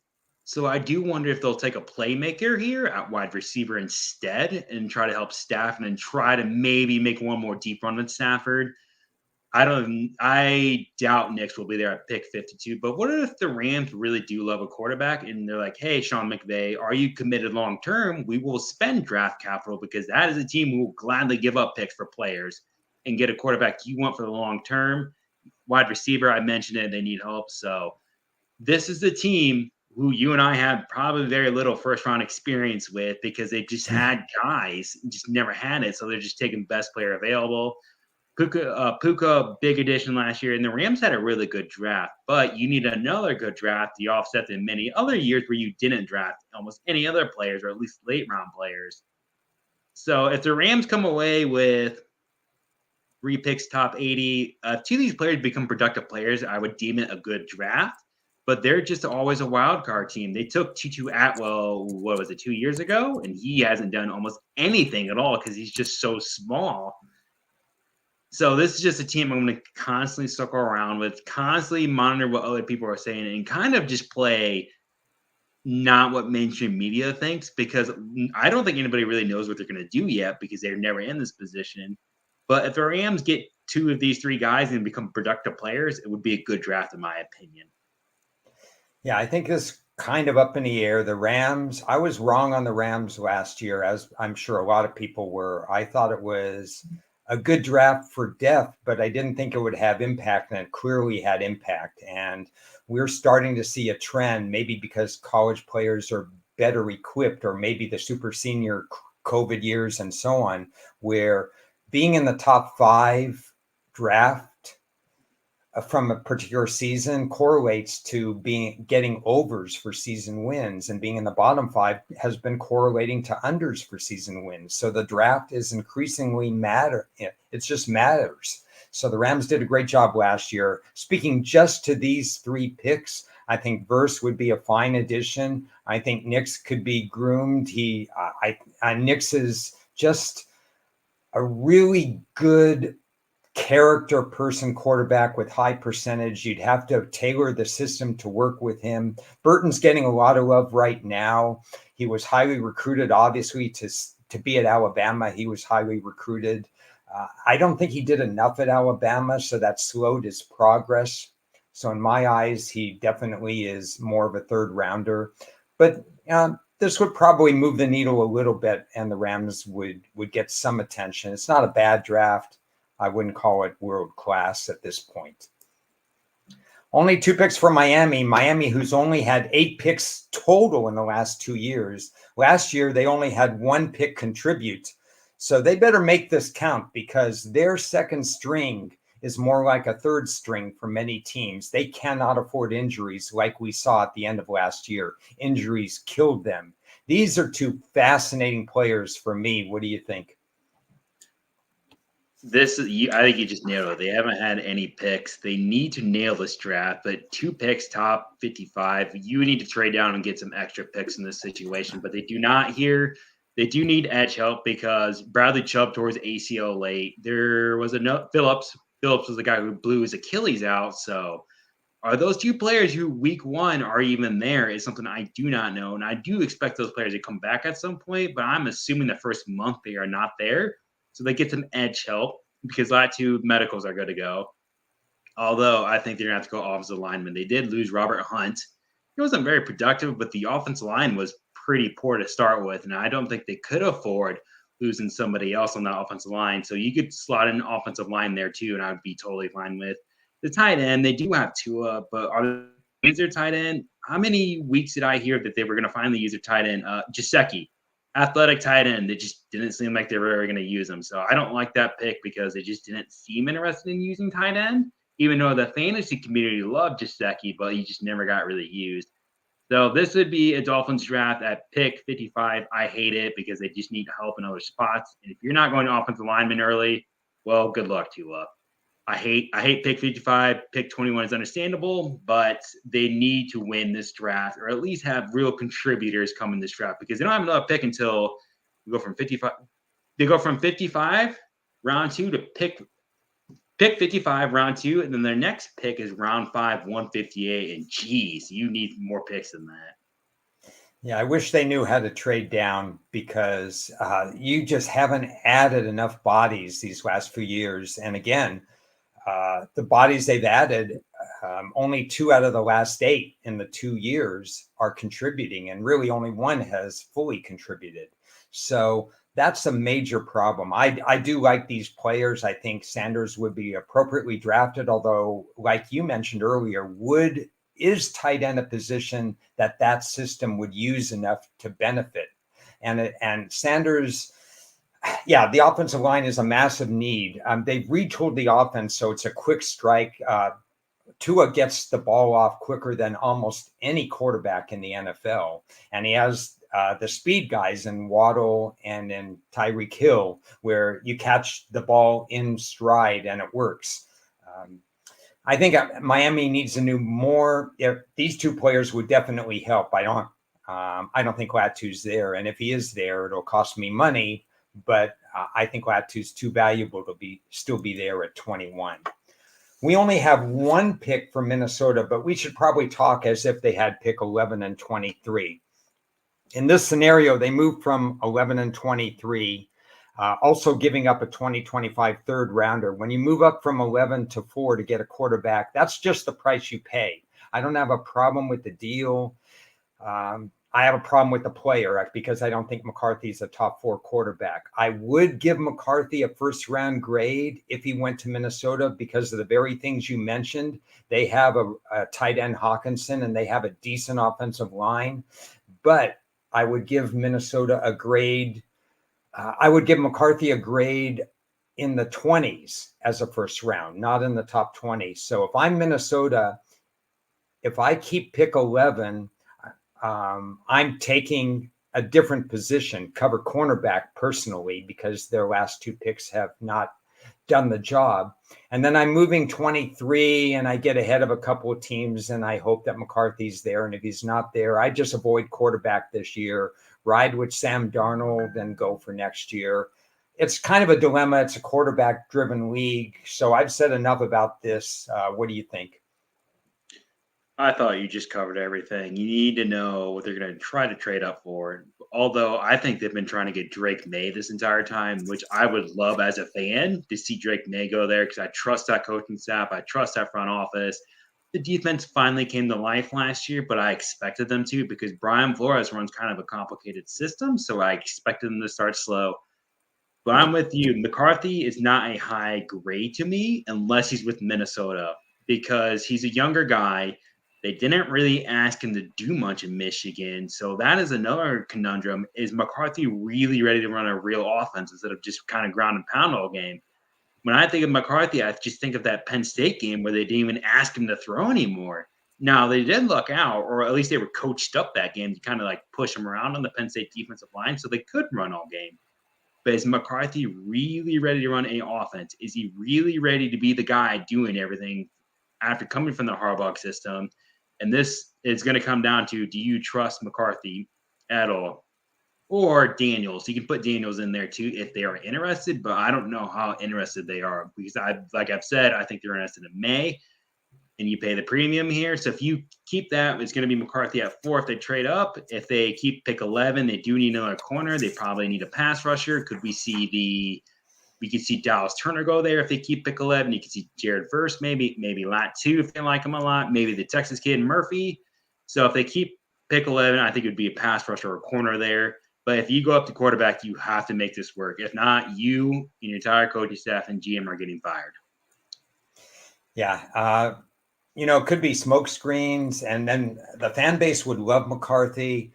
But the fan base is going to say, wow, Minnesota passed on the quarterback. They let McCarthy slip. They did this. There's going to be all these things, but fan bases aren't paid to run organizations. So we'll all be watching Minnesota on draft day to see what happens. And we're sticking with the quarterback theme because New England all of a sudden has a dilemma at the 3rd pick in the draft, because now we don't know if it's Drake May or we don't know if it's Jalen Daniels. The little intel that I've heard, and I don't know to trust it or not, is that they prefer Daniels. And then some other people say they prefer May. Either way, I think they will take a quarterback at 3. Do you believe that, or would they be willing, for example, to trade with the Giants 3 to 6? Let's start with the fact that, let's say you deal with quarterback and you keep pick 3. I don't care who it is. That team is far from ready to win. They need offensive tackle help. They need wide receiver help. I think that defense becomes really bad this year. I know Belichick is getting crapped on in the public, or at least in the media portion of the world, with those stupid documentaries just trashing the dude. I think he really helped that team out a lot. The offense is far from rookie-friendly QB. You do have Jacoby Brissett, and I would actually take him and put him on the field before a rookie QB. That's scenario 1. Scenario 2, they do trade down. If you go from 3 to 6, you could get maybe Malik Neighbors, and you do need wide receiver help. Or maybe if Marvin Harrison is there and he falls, you could go offensive tackle help. You could go pass rusher. Not pass rusher. That's too high. You can maybe go trade down again from 6, because this team just needs so much on the offensive side of the ball. So I think both are acceptable. If you really don't like either May, Daniels, or McCarthy, depending on who is there, I think you have to trade down and just take best offer, because you need so many places and positions to be fixed. That is a team who I think is going to take a long, hard look at who they truly want. And I don't think they've made their decision yet. I have heard they kind of like may a tad bit more, but again, it has been rumor season. This is probably the last week of rumor, and then next week you truly hear what people want. And this is just a really long way of saying that the Patriots are going to have to make a decision at 3. They need offensive tackle help, which they do get here, and they get wide receiver help. But I don't trust this coaching staff to make the most out of that offense with a rookie QB.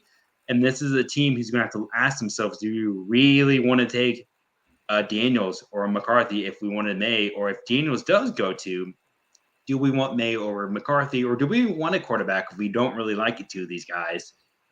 So, Ron, I don't have much else to add. It's going to come down to what do they prefer, because they still need a lot of help everywhere on the offensive side of the ball, especially.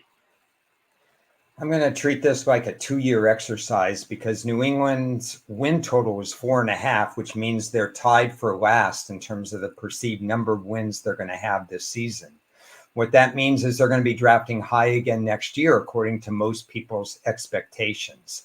So they're going to get an elite player this year, they hope, and an elite player next year as well.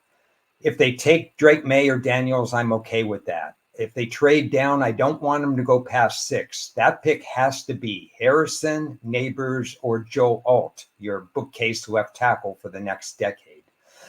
The only other thing I'd say about this draft is I'm not enamored for this team with pick 34 or 68. If this was their draft, I'd say it would be a one-person draft so far, and that would bother me.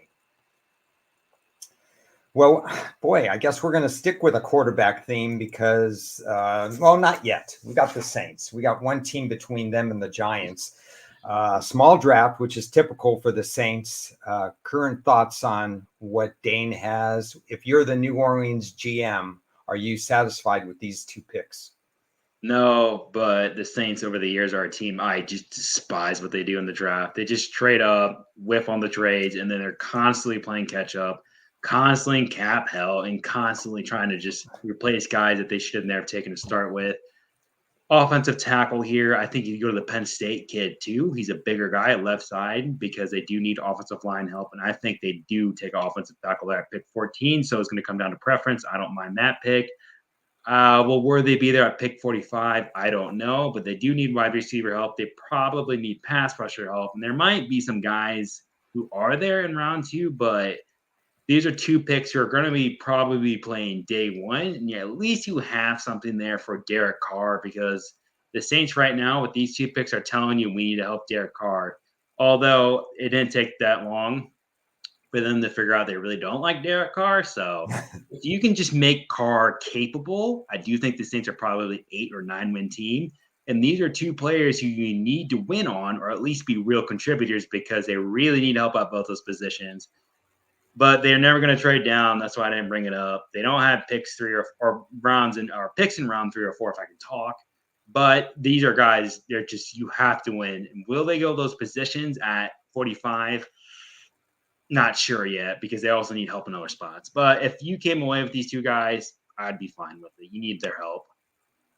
Yeah, very big dilemma for me because Dennis Allen's a defensive-minded coach, and they've generally got the most out of their defense. But philosophical-wise and decision-making wise, Dennis Allen and the Saints have underperformed offensively, and in their win totals, they've underperformed.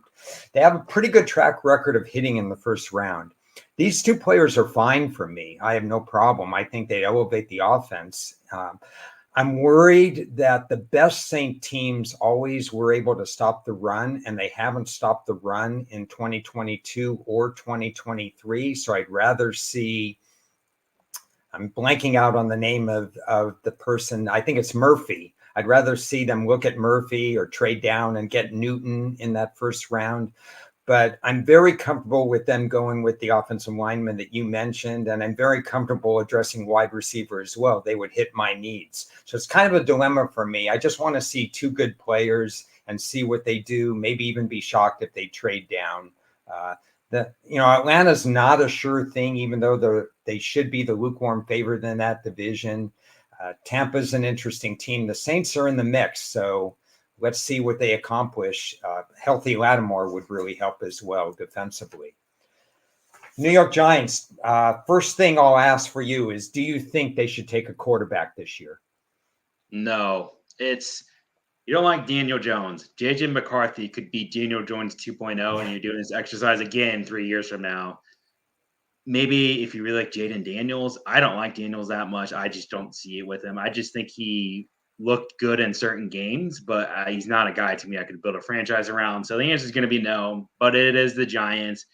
I do wonder if Brian Dabble gets involved in the situation because he is, I think, on the hot seat. A lot more people do. A lot of people loved him, and then after this year, they kind of soured on him. So if the Giants really want to get a quarterback, does he get involved? That's a possibility, but you do need wide receiver help. Evan Neal, the right tackle, bust is probably what he is anymore. They need offensive line help. They need secondary help. They probably need another pass rusher help. Without repeating too much, it's just going to come down to they need to get players in the system. Daniel Jones is probably not playing week 1 or maybe 50-50 at best. But if you really want a quarterback there, it wouldn't be that expensive to get up. So let's say New England Patriots want to trade down to 6. You can give up probably a second in this situation and get a guy you still want. But the Giants next year are probably going to be really bad. You didn't solve anything. You just got a quarterback for the future. But this year, it would be that premium or that sunk cost of you guys are probably going to suck again. But if they keep that pick 6, wide receivers in need, you get a safety help and more help for Daniel Jones at running back. But it's going to come down to what do they value at quarterback and can they actually get one? So I'm going to throw it back to you, Ron. I don't think they should because I don't see it with these guys. But if they do go get a quarterback, I would not be remotely surprised at all. Yeah, it's I like these 3 players for the Giants. I'm concerned that they might trade up because that's their track record the last 2 drafts. I think this team, it doesn't sound like they overachieved going 6-11 last year, but basically it was a tougher schedule than the year before, and by Pythagorean theorem, they overachieved each of the last 2 years. They were never going to replicate that 9-win season, even though the hopes were high last year. And there's such a ceiling for Daniel Jones. I would not go get quarterback. I like Neighbors at 6. They could shock the world and draft Joe Alt at 6, and it wouldn't bother me. I think Hicks is a good pick with good value at 47. Obviously, they also need running back. My biggest concern with this is that they allowed 85 sacks last year. I don't see an offensive lineman on that board. So they're going to have to do something about that at some point in the draft. And if they stay at 6, which I think they should, then or even move back if they knew how to move back, most likely that's not going to be an offensive lineman. They're going to go after Neighbors, a true number 1, which the team and Daniel Jones needs. But what happens after that? They just need some offensive linemen and some good one because you don't go from 85 sacks allowed to 30. So that would be my biggest problem with the New York Giants. We're kind of 3/4 of the way through, so we've got 8 teams to go. If you've stuck with us this long, or you're watching us in spurts, first of all, we both thank you so much. We're enjoying this. It's really helping my thought process going through. And if you're seeing this later, please, and you like it, please recommend it to others. Please comment. I'd love feedback on this because I think this is the kind, I like to do different podcasts in different ways. The one with Matt is one direction. The one with Chris, sometimes they're betting driven. This one is very process and very team oriented, driven. And it really helps me hone in to get an idea from you, Dan, as to what you're thinking, what I'm thinking, and to actually say it and verbalize it out front. So I hope this is valuable for the people who are watching or listening to this, whether you're doing it live or most likely not live. And the Jets are all in this year. And the dilemma is offensive line or Brock Bowers. And then we've got Tyler Nubin, who was once considered a fringe first rounder at safety. But then we found out he didn't test all that well. What are your thoughts with the Jets?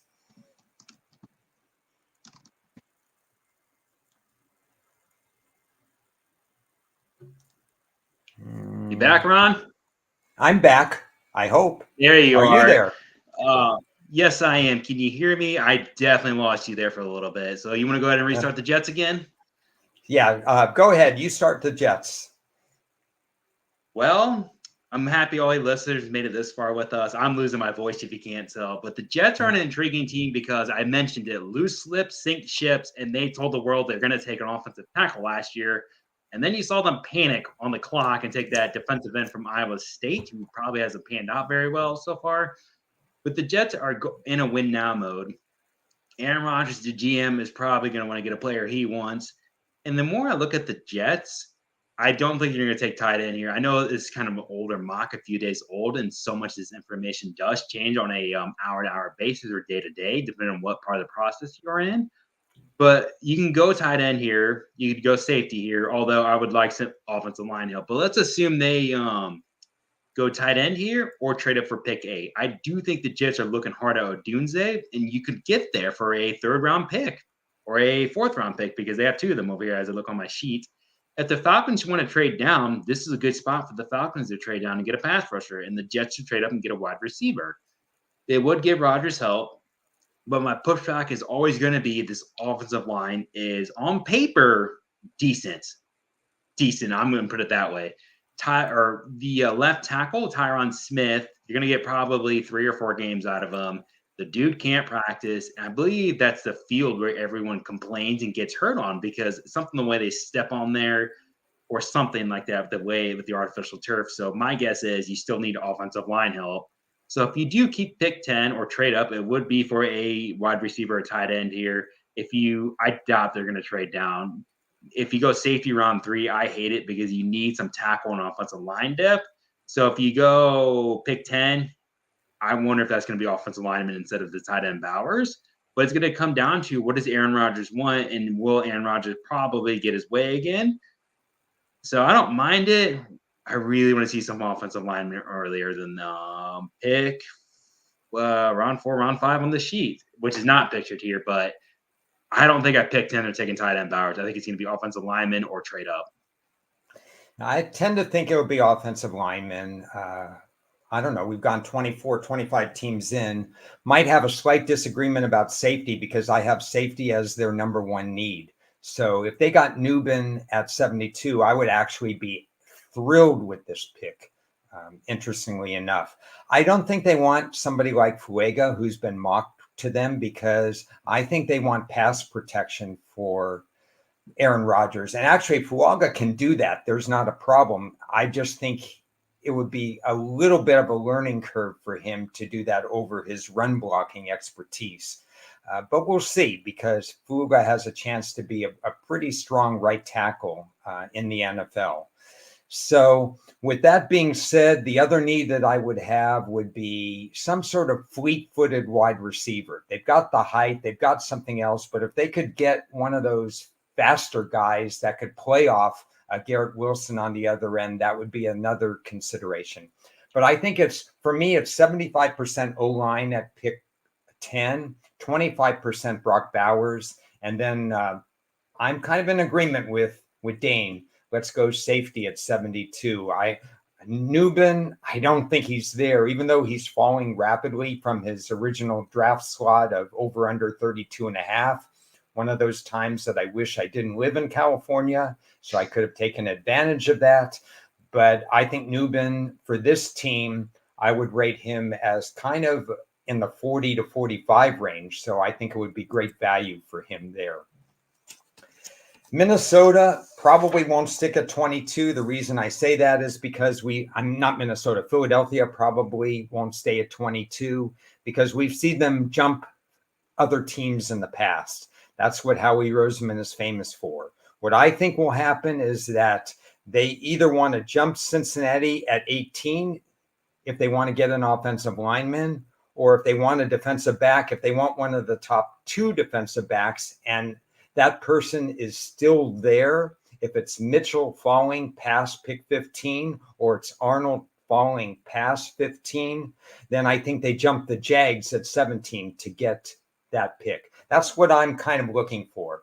If Philadelphia wants to go O-line or DB and the right person is there, they're going to look at going either 17 or 18. But playing off this, if you're the GM, are you happy with the 3 picks that Philly has chosen? Assuming they keep him, because Roseman is going to wheel and deal in some way. I just haven't figured out how yet. If he goes up, it would be 15, 16, because I think the Eagles, or my apologies, I think the Colts and Seahawks are very interested in trading down and getting more assets. That'd be the 2 spots where if you want an offensive tackle, if you want a corner, they're going to be there. But if you come away with their offensive lineman, you need linebacker help because they got hurt last year. I believe it was the Georgia signal caller whose name I'm drawing a blank on. He got hurt for a little bit. And then you get safety help, secondary help, and you do bring in the new DC who does run that complex system. So if they keep these 3 picks, and again, I don't think you're going to be keeping these 3 picks. I do think they get a third at some point. I would be pretty happy with this draft. You attacked some needs. You drafted some more guys in the secondary. And they had actually a decent free agent signing, bringing in at least another corner in the Lions guy they let go originally. So this is not a draft I wouldn't mind. It is Howie Roseman, this dude wheels and deals, who might even acquire more picks for next year's draft. So I wouldn't mind this draft, although Mims is a guy who is falling because he had weight concerns and he had injury concerns. But when you look at him on the field, he carries, I believe it was 340. He does not look 340. So he is a big guy in general.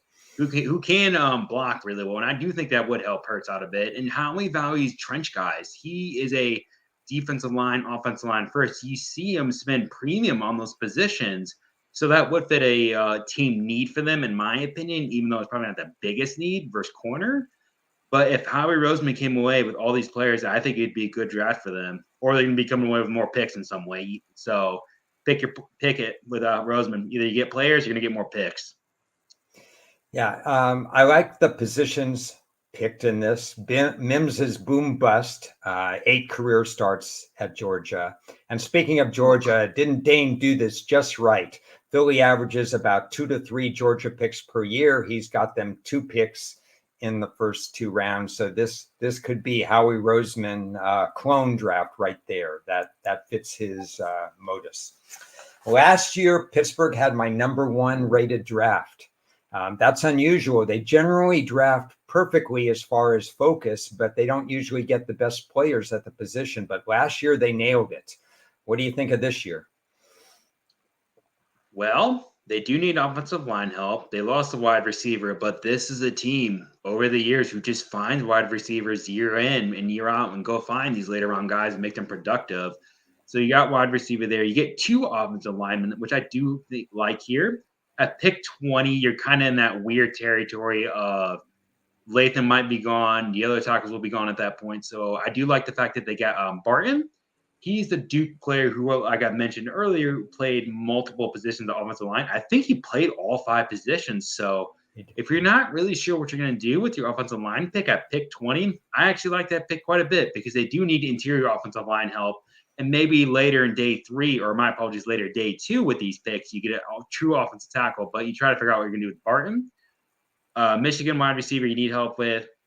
Maybe another edge guy who we will be talking TJ Watt very soon, who is getting older and older, and he might retire early if he wants to. This is a draft I keep looking more and more at, which I think would be a good draft for them if they don't trade away pick 20. If you've not heard lately, Ayuk might be going to Pittsburgh, so you would draft a wide receiver need. Although I don't think he would mesh that well with Russell Wilson or Justin Fields because the way Ayuk is set up, he's more of the kind of the deep guy, yards after catch. So will the coaching staff, who now is probably even more running oriented to start with, actually maximize them? I don't know. So I do like this draft. You attack positions of need. You're getting more depth pieces because there was games last year without TJ Watt pass rush. They just didn't look very productive. And I think somebody else got hurt on that offense or defensive line help. So that actually hurt them. But this is a draft. You get players of need and players of a good positional value, in my opinion, of guys who may or may not be there. But it's going to come down to what do you at pick 20, which I will set the tone for this draft. If they can get a guy like Barton there, and they should be able to get Barton there, but the other offensive tackles will probably be gone before that. Yeah, Bertie mentions that Newbin would be in play at 51 for the Steelers. Newbin would be in play at 51 for a lot of teams, in my opinion. That would be my 3rd rated need for Pittsburgh. Believe it or not, my top 2 rated needs are wide receiver and getting 2 offensive line. Dane and Pittsburgh would have hit it right on the head with 2 offensive line and wide receiver in the first 3 picks. So I have no problem with this particular draft. San Francisco drafts very late, so it's hard exactly to speculate what they're going to do. Andrew Phillips is getting a lot of attention with workouts and meetings in a lot of places, including San Francisco with a personal visit here. Cornerback is a crying need, has been a crying need for me. I'm not sure Phillips is the right guy for that. I know he's getting a lot of buzz, but personally, I think I have him a little bit later than 63. Not that much later, but more of a 3rd round pick for him. And Newton is fascinating for me too. I'll do my 2 cents here because I don't have a lot on this particular draft. I still don't think it's time to draft tight end. They have more needs than that. Newton is a guy I like. I have Newton going in the 1st round. San Francisco typically likes to build by drafting defensive ends, defensive tackles early. They believe in drafting inside out. So although I don't think Newton will end up with this team, I could see them going with this kind of position. That's pretty much all I'll add with San Francisco. What are your thoughts? Well, luckily, in alphabetical order, I just mentioned if they trade away Ayuk at pick 20, you could go offensive line help there or at least grab an interior offensive lineman because that's another big need. You and I have talked about it before. The Niners have a lot more needs than a lot of people realize because there's this group of core players is older, and now they're getting to the point where they're gonna have to start paying some other guys. And now Brock Purdy will probably become very expensive. So this is a draft. They attack their needs. I don't know what they're going to do at 31 because they're another team who just hasn't had very lot of round one picks because they traded them away for the Christian McCaffrey trade. So this is a draft. You just got to get some players at key replacement spots because this team does have a lot of needs. If they go tight end here, that pretty much would end it for Kittle because I think this is his last year on that contract. And I don't know how much more longer he's going to be productive. And if Kittle is productive, is he going to be productive outside that system? I don't know. If they came away with a draft like this, I think it would be okay, but they are going to have to get some offensive line help here. So that's my one disagreement with. I would like to see some offensive linemen on this board. Moving on to Seattle. I have a strong feeling still that 16, they're going to move back, and there's a lot of partners. Maybe even the Rams at 19, Philly at 22, we mentioned. Minnesota, if they stuck with 11 and didn't go quarterback, they could go 23 to 16. I could see that. That GM is very impulsive. Even Green Bay at 25. Don't rule out a Cooper DeJean or somebody else move from 25 all the way to 16. The way it's looking with this draft, interior offensive line is the number one need. So I like where they're going with this particular pick. What are your thoughts on Seattle? I'm with you. I really don't think they're going to keep this pick. This is a team for over the last few years, at least last 5 years, they're always a wild card. Last year, no one had Devin Witherspoon to them, but he was their number one guy on their board the entire time. Do they go in a different direction finally without Pete Carroll? I'm not ready to say that yet. I have to see it first. But they're always a wild card. They could go even the Byron Murphy, the defensive tackle out of Texas. Maybe they go pass rusher here. I don't think they'll go linebacker, but if they got these guys, you'd get two players who would probably be positions of need. So I don't mind that, but I think they're going to trade down ultimately. You mentioned it. They have partners. They don't have a second round pick because Williams, the defensive tackle from the Giants last year, was signed to mid-season. That's why they lost it. But I don't mind this draft at all for them. They do need interior offensive linemen a lot because they're in a new system and new coaching staff. And that Washington pick, I don't know how to say this guy's name, but the coaching staff or the new OC for the Seattle Seahawks did come from Washington. So you would be getting a guy who is familiar with your system. So he would be much more productive day one versus maybe another offensive lineman. But I don't have much else to add. I don't think they're keeping that pick at 16. I think they will gladly trade down and acquire more picks or do something wild because they've done that before too, where they take a guy where you kind of scratch your head a bit. They took him kind of high, but that's just what they do. Yeah, mildly excited about the new offensive coordinator there from the University of Washington. So that will be interesting, and those connections as well. Tampa Bay, 4 picks to choose from. Tampa Bay definitely in the mix to try to get another title in the NFC South. What are your thoughts? Positions of need are all of them. They need interior offensive lineman help. Ryan Jensen retired, so that's a big loss. They probably need another offensive tackle. They probably need another corner. They probably need another edge. So we see 3 of those picks in there. Maybe another linebacker positional wise at pick 92.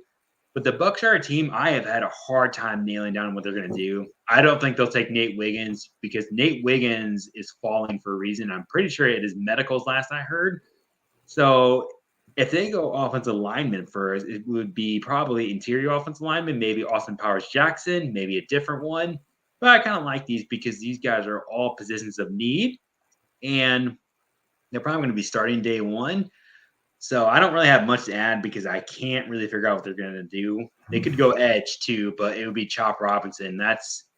He might be falling around too, last I heard. But I don't mind this draft. I think these guys all end up playing day one or very, very early. So, Ron, do you have any idea what the Bucs are going to do that late? Well, this is a very focused draft, so I agree with you. These are needs. They're rebuilding a roster. It's a very similar very similar portfolio picks like last year when they were replenishing at a few positions. They didn't necessarily target one more than another. They did a good job with adding depth and eventual starters last year. This is that same kind of thing. These are not household names other than Nate Wiggins. Speed kills, so that's why he's still in the first round, but there are some minor flaws to his game. They met privately with Wallace, the linebacker. I think Tampa Bay fans would be happy with this kind of focus with these four positions. I kind of think it'll be offensive line early, but either way, four different positions, four different needs, interesting players. I think Tampa would be happy with this. I'm not a big Tennessee GM guy. I wish they were better at the draft. If there's any one person who's been mocked beyond Caleb Williams to a team, it's Joe Alt to Tennessee. So you know it probably won't happen for a variety of reasons because he's been mocked so much to Tennessee. Obviously a tremendous fit, at least in my mind. And Keeneland's getting a lot of buzz as well. 2 picks, first 2 rounds. What are your thoughts? Before I dive in, I believe they don't have the round 3 pick because they traded up for Will Levis last year. I'm pretty sure that's why they don't have one this year. But I've heard Titans, some people arguing, well, they should take Malik Neighbors, which I would fire you on the spot with that GM.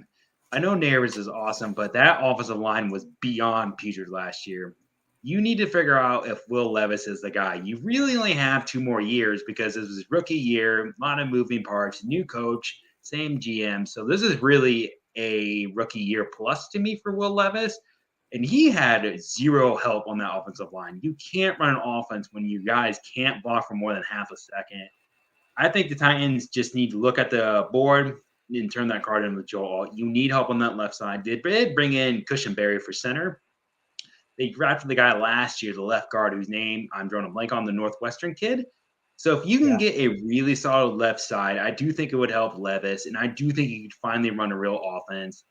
But if they go navies here, I don't know what they would be doing. You brought in Calvin Ridley. I know Treylon Burks hasn't panned out. DeAndre Hopkins is older, but you need to figure out if Will Levis is actually any good or not. You cannot be routinely taking that offensive line out there week in and week out and getting your quarterback killed.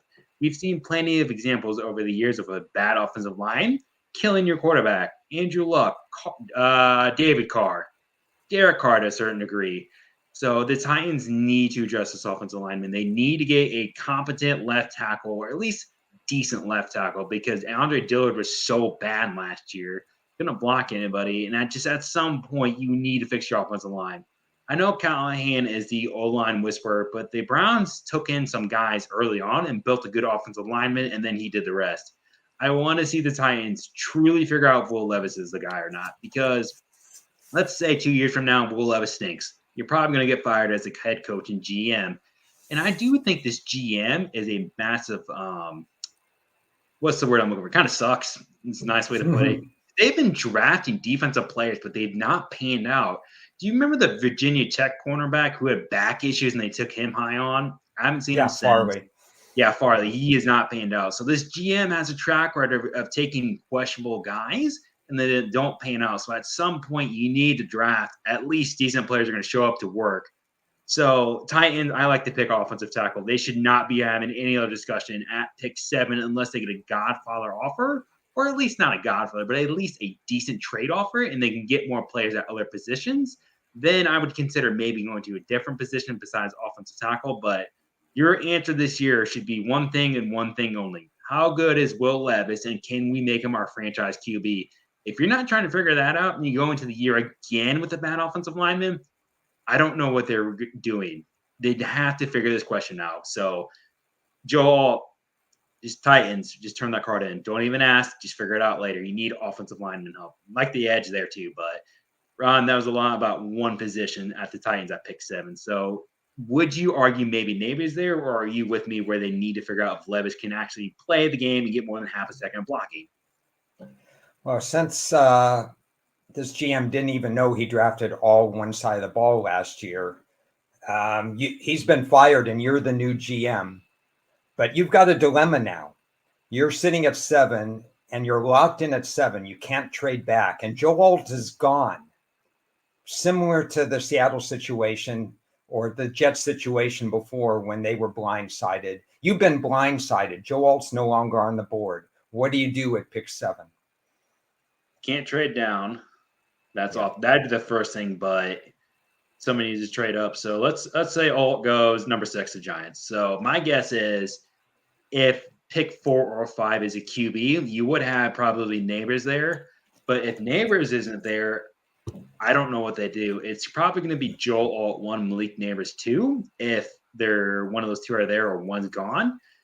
But if you panic here and you do something really dumb, which is a possibility with this front office, Will Levis is dead. He has no help. So I'm going to go with Neighbors if he's there at pick 7. But let's say hypothetically picks 1, 2, and 3 are quarterback.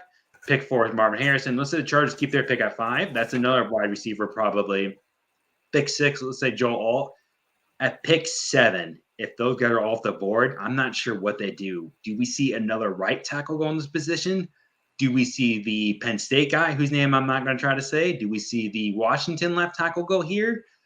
But at pick 7, if you're taking the Penn State or Washington left tackle, that's going to be a reach at pick 7 versus the mid teams. So Titans are going to have to take offensive line here every way I try to dice this, but are they going to run and do something dumb? That's always going to be the question I'm asking. So if Alt and Neighbors are gone, you could probably see one of those other 2 left tackles go in this position. Or maybe you do go right tackle here and just get a good offensive lineman. You have 10 minutes on the clock. The reason I bring that up is if I'm in the Tennessee draft room, I better have this scenario figured out. I don't want to be another New York Jets and drafting McDonald when you're drafting a second round talent in the first round because your offensive line is gone. And I don't want to be the Detroit Lions where you're forced to draft a running back and a linebacker earlier than you want. Therefore, you missed out on the cornerback you could have had. You could have had your 5 picks instead of 4. If I'm Tennessee, you better be proactive and you better have this conversation that we just had. That's the reason I brought that up. We've got one team to go, and it's Washington. Obviously, the news has changed, and we don't know if it's Daniels or May. Let me put this question to you. I'm going to put 2 questions to you as we wrap things up.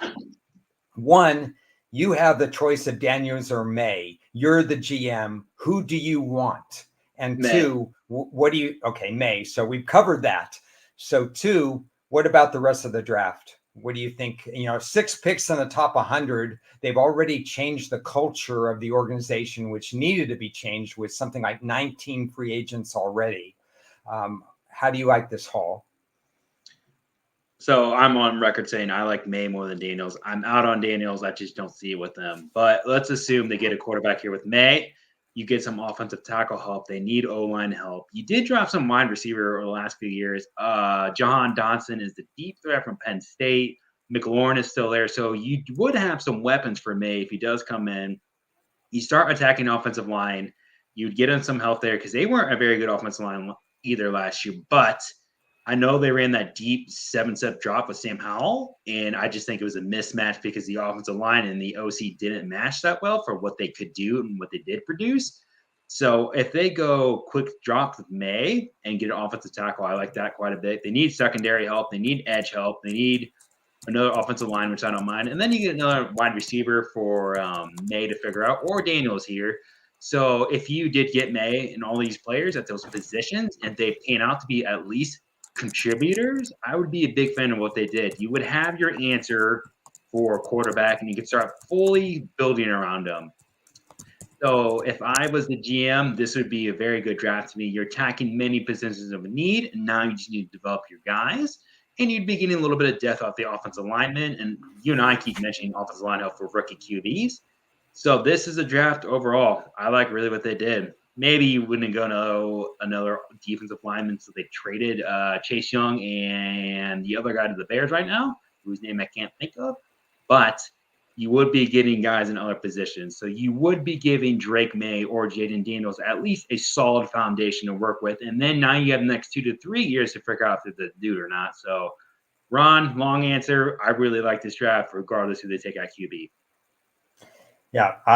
My needs after quarterback are 2 to 3 offensive linemen, and you see 2 in the first 3 rounds. Mission accomplished. Pass rushers, they have 1, partially mission accomplished. 2 cornerbacks, and they have 1, partially mission accomplished. So it's not a bad focused draft. My problem with these particular 5 is I don't have them rated as high as others. I have Patrick Paul a little bit lower.